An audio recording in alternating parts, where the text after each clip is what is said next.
Well, hello everybody and welcome to the channel. In today's video we're going to be focusing on wedges. I'm here at Cayman Golf, which is a short course just up the road from Churston, and we're going to put these wedges to the test. The Mizuno T1s that I've been using this season and the Mizuno T3s. I'm going to talk to you a little about what Mizuno is saying about them, see which ones are actually going to work better for your game, and also share with you kind of my experience of using them this season. So let's get into the video. So in my golf bag this year, we've had the Mizuno T1s, which is the ones that I've got in my hand here. I've had them in the black finish. I'll talk to you a little bit about the different finishes that are available in both the models T1 and T3.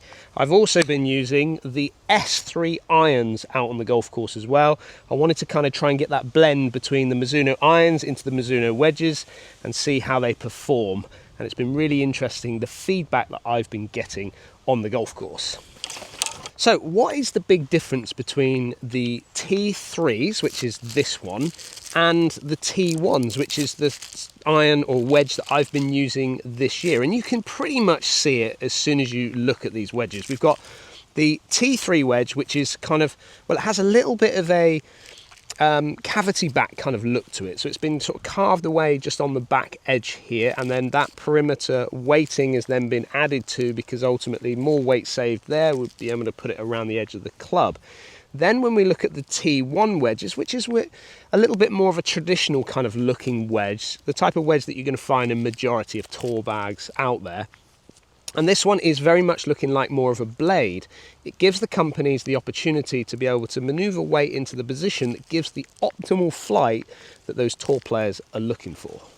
Now, one of the first things that I've got to tell you when it comes to the Mizuno wedges, and I've gone with the black finish as I've talked about previously at the top there, but one of the main differences that I've seen, let's say from the irons into the wedges, is Mizuno talk about the feel off the face. And when they talk about the feel, they talk about things like nothing feels quite like a Mizuno.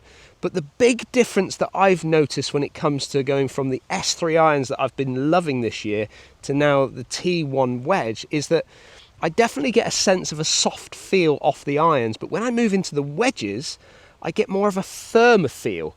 And I'm not 100% sure why that would be the case, whether it's to do with the amount of loft and the amount of deflection that you get from these wedges, or any wedge, that makes it maybe feel just a slight bit different to the compression that you're going to get out of a full, let's say, 7 iron. I'm not 100% sure what it is. However, my feedback is that definitely there's a firmer feel off these wedges compared to the irons that I've been using.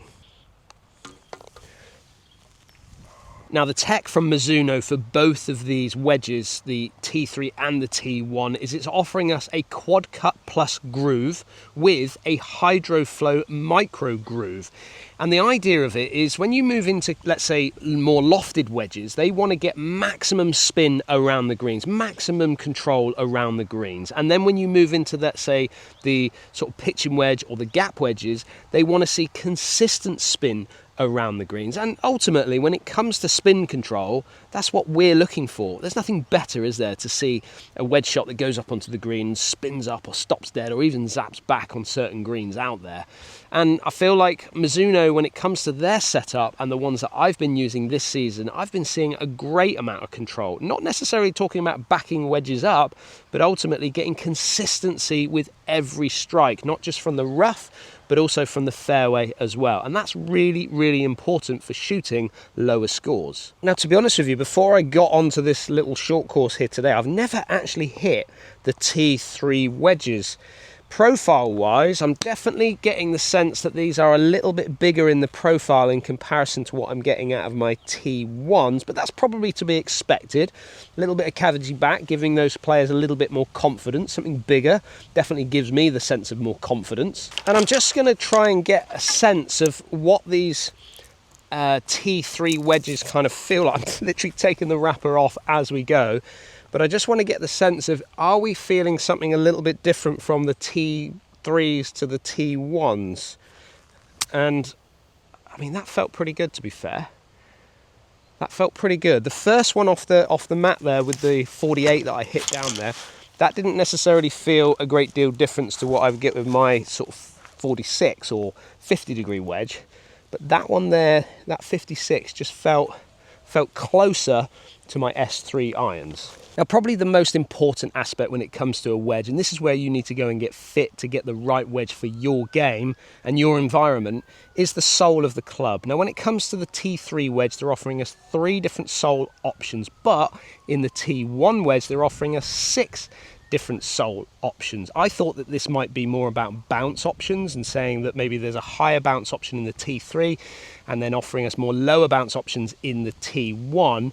Probably not the case, because actually we're seeing a similar sort of look when it comes to the pitching wedge and the gap wedges in these wedges. However, the differences and the more options become available when you go into the sand wedges, 54 right the way up to your lob wedge at 60.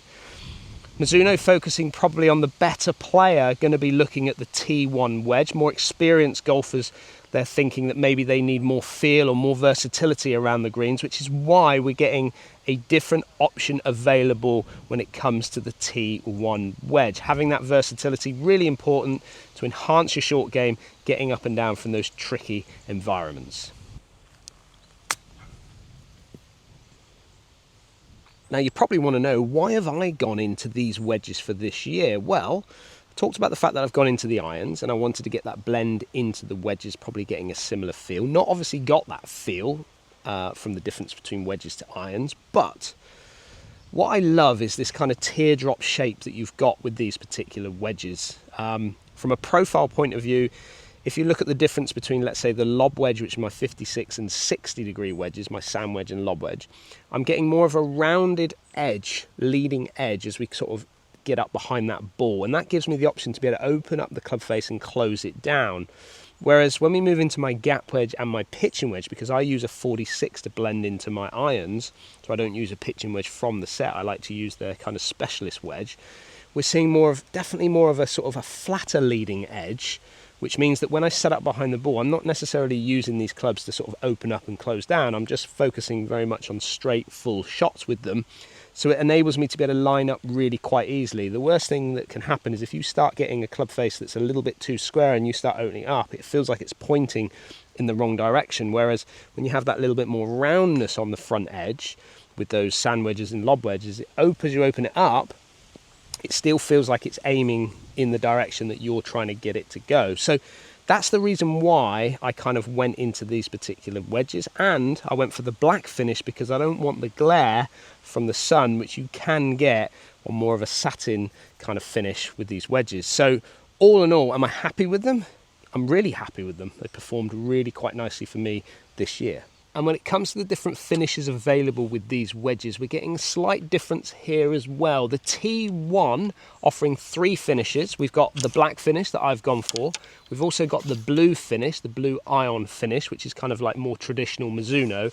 And then we've got that kind of soft satin finish, which is this one here. Whereas when we look at the T3s, we've got the satin finish available and we've got the black finish available. So we don't get that one in the blue, which I've got to say is probably a little bit of a shame, really. But I get it when it comes to the finishes available. You know, the big seller for Mizuno is going to be the T1.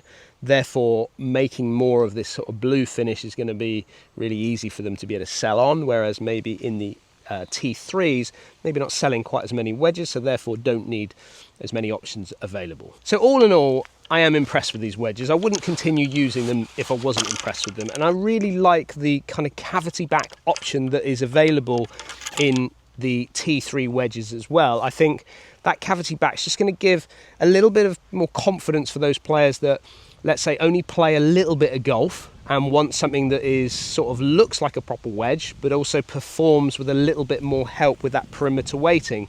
Whereas the T1, I think, is going to work so well for those players that are a little bit maybe more accomplished or play a little bit more golf and just want a different feel off the wedge and give them more versatility around the greens. So I'd like to hear down in the comments, though, what do you think of the Mizuno T1 and T3 wedges? Are they wedges that you're currently using? Are they wedges that you're considering putting in the bag? But the one thing that I would say whenever you're putting new wedges in the bag is please go for a fitting and make sure you get the gappings right that are going to blend nicely with your set. Don't forget, if you're new to the channel, hit that subscribe button and I'll see you again on the next video.